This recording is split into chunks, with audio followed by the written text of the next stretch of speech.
Smart city અમદાવાદમાં રોગચાળો વકર્યો છે। ડબલ સિઝનમાં વાયરલના કેસમાં વધારો થયો છે। અમદાવાદ મ્યુનિસિપલ કોર્પોરેશન સંચાલિત હોસ્પિટલમાં રોજના કુલ 3000 કરતાં વધુ વાયરલ કેસ નોંધાઈ રહ્યા છે। શરદી, ખાંસી, તાવના કેસમાં વધારો જોવા મળી રહ્યો છે। ઉપરાંત મચ્છરજન્ય અને પાણીજન્ય રોગચાળો વધી રહ્યો છે।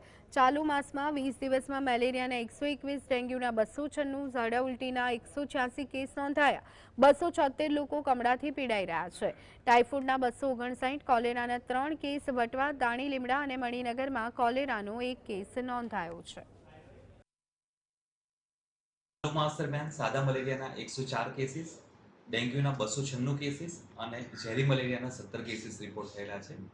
હાલમાં ઘરે ઘરે જઈને જંતુનાશક દવાઓ છંટકાવની કામગીરી, કન્સ્ટ્રક્શન સાઇટના ચેકિંગની કામગીરી અને ફોગિંગની કામગીરી હાથ ધરવામાં આવેલી છે। હાલના તબક્કે આ કેસીસમાં એક ડાઉનફોલ જોવા મળેલો છે। હવે ધીમે ધીમે કેસીસ ઓછા થઈ રહ્યા છે।